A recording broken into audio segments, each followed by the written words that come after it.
Oi, gente, espero que vocês estejam bem. Estou aqui de um jeitinho diferente hoje, porque no vídeo de hoje, que é aqui da playlist de filmes, séries, documentários que falam acerca de questões relacionadas à sustentabilidade ESG, eu trago aqui as minhas impressões sobre o documentário Detox de Plástico. E eu quero que vocês fiquem aqui no vídeo. Trouxe aqui algumas referências para mostrar um pouco mais sobre o que esse documentário trata e por que ele é relevante nesse momento que a gente está. Se você não me conhece, eu sou Darlene Medeiros, eu sou uma especialista em sustentabilidade na prática. Aqui nesse canal eu falo de sustentabilidade, de eventos, de marketing, de empreendedorismo, porque são assuntos que permeiam aqui o meu dia a dia, minha vida de empreendedora social. E eu espero realmente que esse conteúdo aqui seja relevante para você e que você possa já deixar o seu like, né, assinar aqui o canal, ajudar a levar essas mensagens para outros lugares, para outras pessoas e realmente aumentar a consciência, né, da nossa sociedade acerca desses temas que são tão importantes para nós, bem mais importantes do que os problemas que a Virgínia tem, ou de que o Vinho Júnior enfrenta, ou de que o Neymar enfrenta. Gente, eu acabei de assistir o documentário Detox de Plástico, foi uma recomendação, inclusive, que eu obtive há poucos dias em uma palestra que eu vou comentar mais para frente também com vocês, porque se conecta diretamente com esse tema. E o documentário, ele traz observações que a gente já sabe, né? Que já estão sendo divulgadas há bastante tempo, né? Nós estamos infestados em todo o ambiente, né, em que estamos de microplásticos. E o detox de plástico fala sobre isso, né? Ele conta a história, né? Na verdade, assim, ele acompanha uma jornada, é um experimento que essa pesquisadora faz, né? Ela acompanha por 3 meses 6 casais que estão com problemas para engravidar, eles são inférteis, né? E uma das hipóteses dessa pesquisadora é de que os microplásticos no organismo estão afetando a fertilidade dos homens, né? Os homens estão produzindo menos espermatozoides, né? O corpo produz menos espermatozoides por conta da influência dos microplásticos no organismo. Essa é uma das hipóteses, ela fundamenta isso dentro do documentário, mostra alguns dados e ela diz, né, desde o início, que não é uma pesquisa científica, né? O documentário é um experimento que pretende, né, virar um estudo ainda maior a partir dos resultados que eles trouxeram. Uma das coisas que eu achei super legal, né, nesse documentário é que eles mostram o quanto realmente a gente usa plástico no nosso dia a dia. Não é só o canudo, não é só o talher descartável, né, não são só as embalagens do delivery.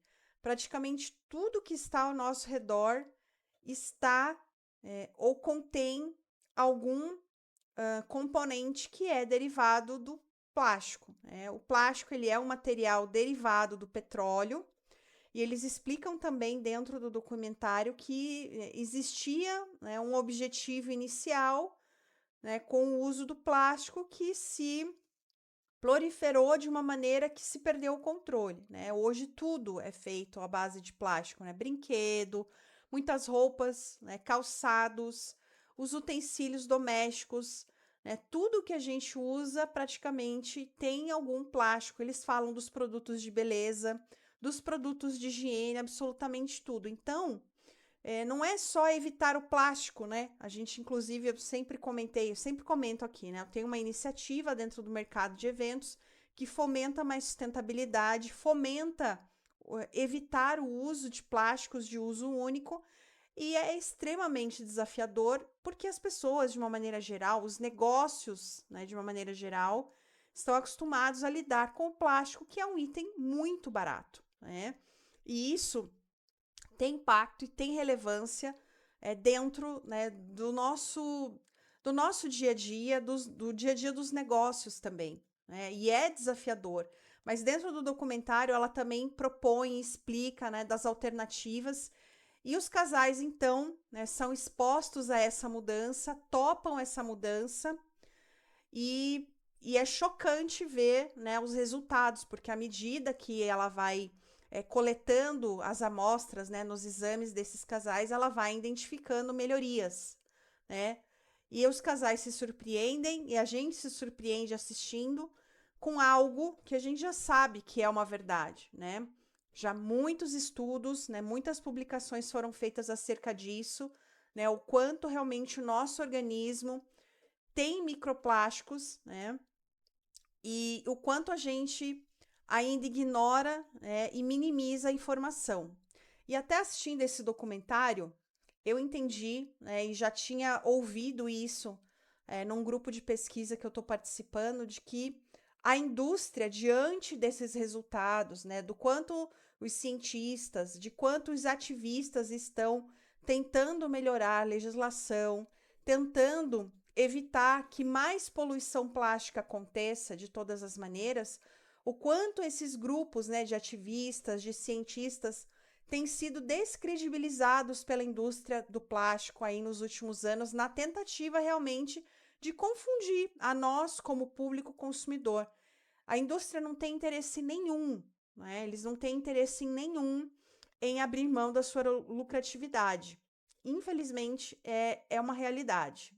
É uma realidade que eu estou vivendo na prática há alguns anos, desde que comecei realmente a minha iniciativa de impacto socioambiental dentro do mercado de eventos. Eu me envolvi em alguns grupos, algumas entidades, e toda vez que a gente tenta levar informações, dados, né, que corroboram que é preciso pensar na saúde, né, do público que consome os alimentos que estão sendo servidos em isopor, em embalagens plásticas, especialmente comida quente, né? Isso provoca uma reação química e é incrível ver realmente o desinteresse e chega a ser triste mesmo ver que a indústria, muitos empresários só realmente querem saber do lucro, não tem interesse nenhum em implementação de política pública, não tem interesse nenhum em programas de educação, não tem interesse nenhum em programas de pesquisa que possam buscar materiais que sejam melhores para esse tipo de fim, por exemplo, né? Então, é uma realidade. E o documentário fala sobre isso, mostra lá uma ativista, né, o quanto ela teve que lutar para uma determinada indústria não avançar ainda mais na poluição, depois de muitos casos de câncer e doenças numa determinada região lá nos Estados Unidos. Então, isso é realmente muito sério, sabe? Eu cheguei no final desse documentário com a certeza de que a gente precisa mudar, de que a gente precisa mudar os nossos hábitos, que a gente precisa pressionar, né, os políticos, né, as entidades que representam os mais diversos setores que dependem do plástico, eles precisam ser pressionados realmente a mudarem suas formas, né, as formas como desenvolvem as suas embalagens, porque depender do plástico, né, é realmente algo muito, muito sério. E digo mais, né? A série não foca nisso, mas eu assisti outros documentários e já li outras pesquisas, né? Sobre isso, eu tenho conhecimento sobre marketing. E quando, né, teve toda essa questão do avanço do plástico, né, como um item que hoje, como eu disse a vocês, é algo que é básico praticamente, todas as indústrias dependem do plástico em algum nível, né? O plástico ele também cresceu em cima de uma grande propaganda e de um grande marketing, com a tranquilidade de que seria possível reciclar, né? E hoje já se tem o entendimento, o conhecimento de que reciclar não é possível, né? Tem vários plásticos que não são recicláveis. E o plástico, ele tem um limite também, né? O que a gente chama de reciclabilidade. Existe um limite de reciclabilidade dos produtos plásticos, daqueles que são recicláveis, né? A maior parte nem se recicla e do que se recicla ele também tem um limite. Chega um momento que ele não tem mais serventia alguma. Então isso, né, é parte também de toda uma estratégia que a indústria fez, né, para poder seguir produzindo, seguir fazendo seguir gerando riqueza, né, em detrimento da saúde das comunidades onde essas indústrias estão instaladas. Então, é realmente um conteúdo super relevante, né? Esse documentário, Detox de Plástico, ele é super relevante, mostra ali coisas muito interessantes relacionadas a isso. E eu não quero dar o spoiler, né? Mas no final, né, do Detox de Plástico, eles chegam à conclusão ali com resultados interessantes de que sim, né, mudar a rotina e evitar o contato com plástico muda a condição dos homens, né? Muda a condição dessas famílias que estão tentando engravidar e não conseguem. E é muito legal ver. É legal mesmo, dá alegria no final de perceber. E eles contam no final, né, que a partir desses resultados eles querem angariar fundos para aumentar a pesquisa e dar realmente um rigor científico para ir de uma forma mais profunda, de uma forma mais estruturada, ter essas informações para poder corroborar aí os estudos que já falam, né, sobre os reflexos do plástico no nosso dia a dia. E como eu disse a vocês, né, eu tenho uma iniciativa, né, eu sou uma empresária do setor de eventos e eu realmente acredito que é possível você fazer substituições. Nós temos trabalhado e feito isso através das nossas ações, com resultados muito interessantes, com uma lucratividade que não deixa a desejar, né, em relação aos eventos que não usam descartáveis mais sustentáveis, por exemplo. Mas eu gostaria também de fazer o link aqui com vocês, né, relacionado a eventos em especial. Estamos próximos aí do grande evento que vai ser a Shakira aqui no Brasil. Já tem um vídeo aqui no canal que fala sobre isso, que vocês podem conferir depois. Mas vamos ver uma perspectiva aqui da quantidade de resíduo que é gerado a partir desses grandes eventos. E vocês acompanham comigo para tirar suas próprias conclusões. Em breve, a praia de Copacabana vai receber o que estão chamando de o maior show da história da Shakira. A expectativa? Mais de 2,5 milhões de pessoas pisando na areia. O palco é o maior já montado ali, com 16 torres de som e luz rasgando a costa carioca. Tudo isso financiado e incentivado com dinheiro público sob o selo de um evento supostamente sustentável. Mas sustentável para quem? Vamos falar de números reais? No ano passado, o show da Lady Gaga no mesmo local deixou para trás quase 400 toneladas de lixo. No Réveillon, esse número passa das 500 toneladas só em Copacabana. E para onde você acha que vai grande parte desse plástico, dessas garrafas e desses resíduos quando o vento bate e a maré sobe? Exatamente. Direto para o oceano. Nós normalizamos transformar um ecossistema costeiro frágil em uma lixeira a céu aberto. Pior, nós aplaudimos. O impacto sonoro ensurdecedor e a poluição luminosa extrema desorientam a fauna marinha, mas não existe absolutamente nenhuma contrapartida ambiental real. Nenhuma ação de conscientização proporcional ao dano. O oceano paga a conta da nossa festa. Eu estou gravando esse vídeo aqui da Austrália e o contraste chega a ser constrangedor. Aqui, a cultura da praia é sagrada, mas o respeito ao oceano vem em primeiro lugar. Tentar fazer o mega show comercial com milhões de pessoas nas areias de praias icônicas como Bondi Beach é simplesmente ilegal. O conselho local baniu eventos comerciais de grande impacto nas areias justamente para proteger o ambiente. Mesmo em uma metrópole global como Sydney, o ambiente costeiro e marinho é entendido culturalmente como uma área de interação e preservação, não como um salão de festas descartável.